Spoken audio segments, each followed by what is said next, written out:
What's up, everyone? We are back again today with another post from the Neville Sub. This one is called "You Are Stronger Than You Think You Are."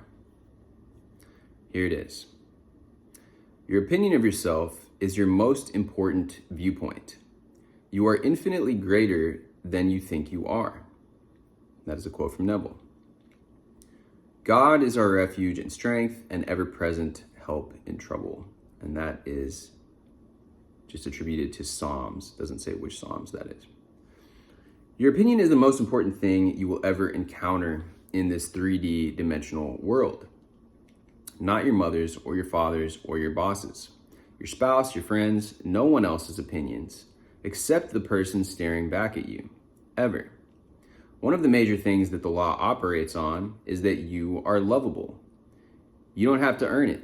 You don't have to do something to keep it. You simply are lovable, worthy, and amazing. I get it. It sounds overdone. But the Bible, written for the inner self, according to Neville, thinks that you are pretty awesome. In Genesis, when it says that God saw us and said that we were good, paraphrasing, the word good means jaw-droppingly beautiful, like the inner depths of who you are is effortlessly valuable. The major issue is that we have been told from very young ages that we have to earn love. We have to be good students, good children, and or good citizens. We get taught we are not good yet, as if we lack something. That lack follows us like an unwanted ghost that we need to actively exorcise. Or it even comes from our own set of parents who made us feel less than we are and who had to work for their love, or a boss who constantly judged our work no matter how much we tried. Our culture thrives on the lie that we are not good enough, and like money, if we try hard enough, we can earn that value from without. This is not true. This also tends to show up as a micro-belief about how life works, and then feeds into our self-concepts. It's not true.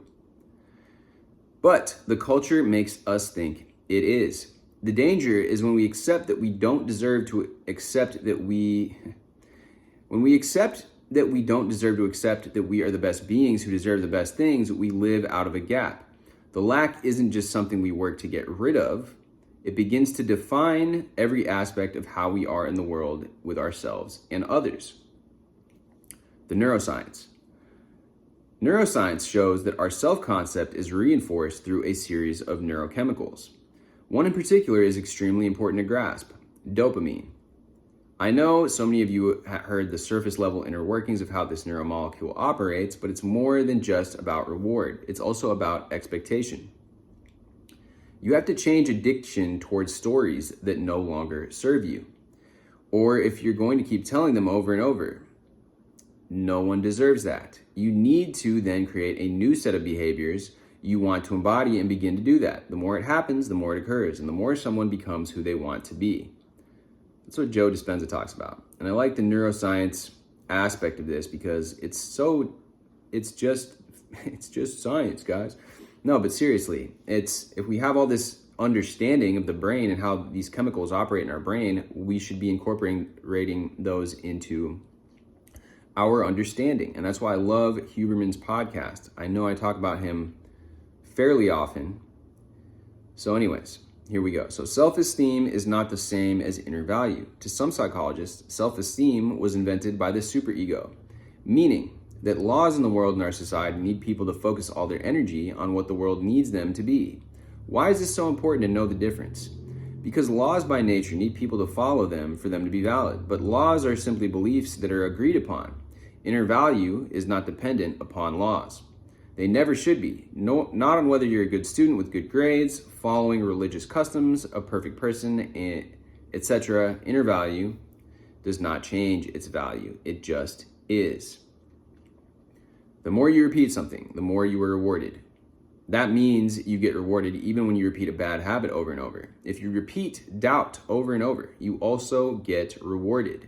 The brain thinks that is who you are. You know it's now, but the brain doesn't distinguish between your knowledge of knowing something versus experiencing it. This all starts with the realization that we are highly valuable beings who deserve every fulfilled desire.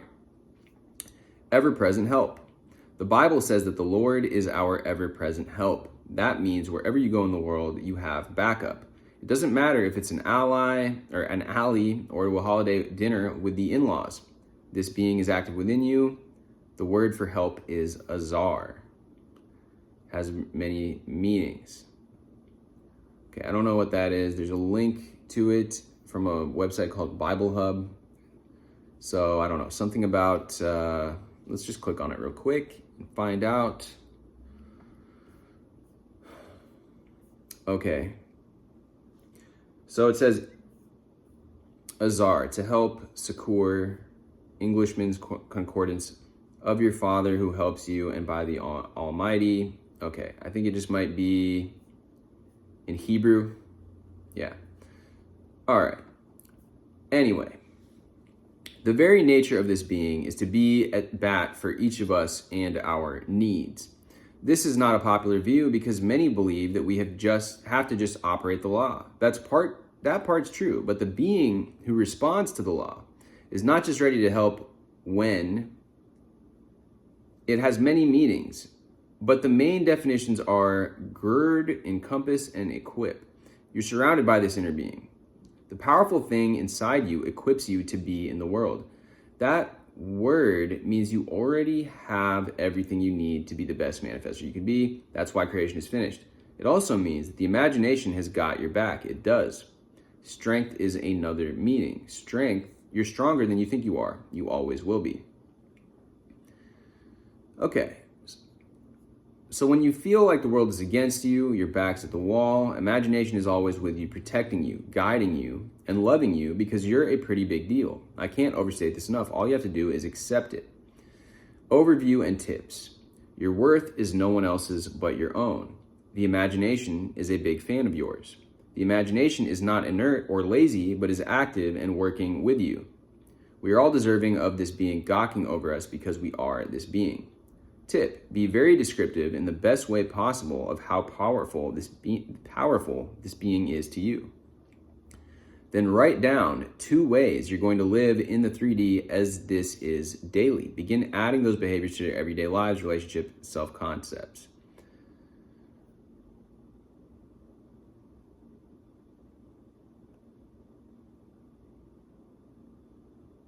All right, so we got some comments here, and I have my own comments on this, but talk about,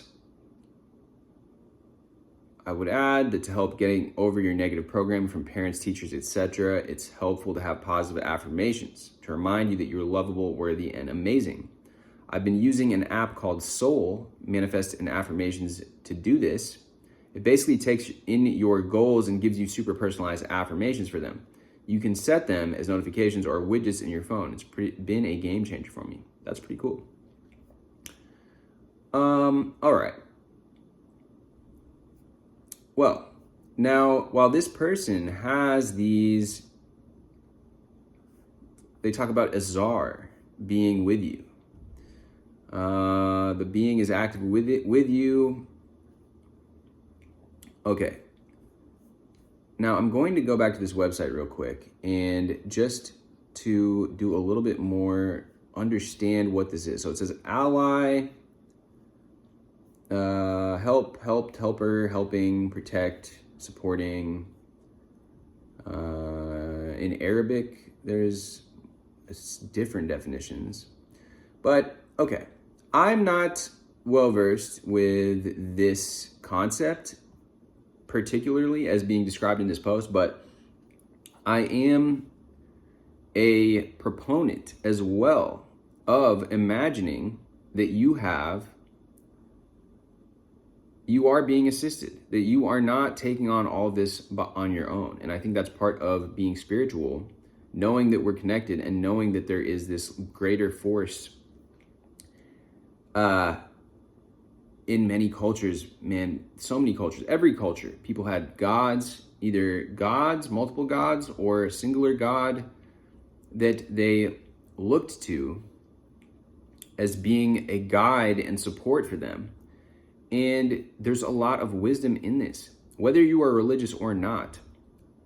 The simple act of believing that there is You could call it a guardian angel. You could believe in a particular deity. This person is referring to Azar, which I'm not familiar with, as I said, but that you're being equipped by this being. This powerful thing inside you equips you to be in the world, meaning that you already have everything you need to be the best manifester you can be, is an incredibly powerful belief to have, because then you're not relying only on yourself anymore. You know that you are being guided, and you could believe it as something just simple as the universe guiding you, or source energy guiding you, or the infinite intelligence is guiding you at your side, knowing that now you have, like, you're like a superhero and you've got Robin. You're like Batman, you got Robin. You're like Superman and you got Supergirl. You know, you have this, what's it called?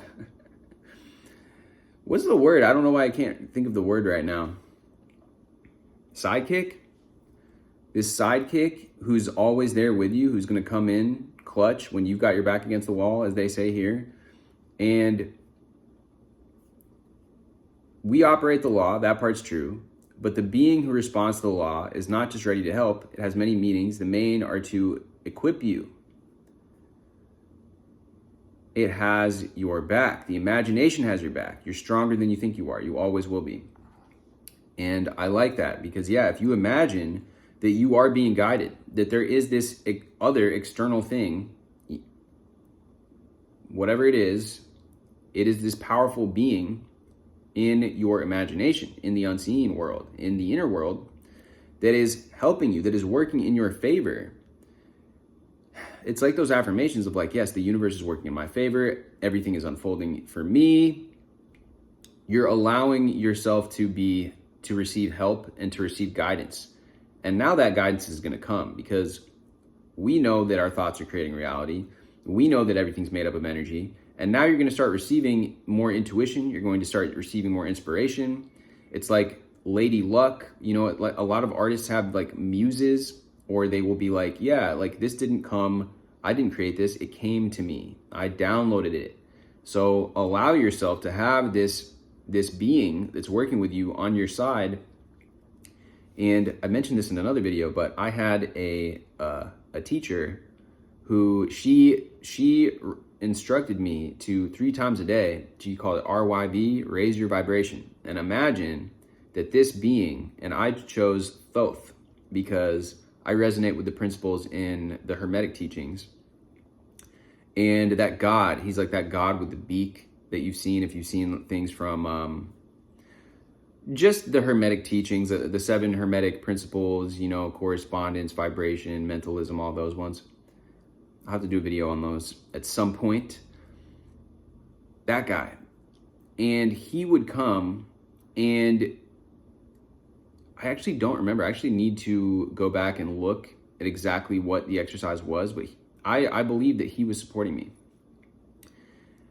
At least I would visualize that. And by embracing something of that nature, you know, that can give you good results, give you powerful results. It could just be your guardian angel too. Yeah. Anyways, guys, interesting post that I wanted to present here. And without anything else, I think that's pretty much all I had to say. Thank you for watching. Much love as always. Hit me with a like, hit me with a subscribe, and I will see you guys in the next video.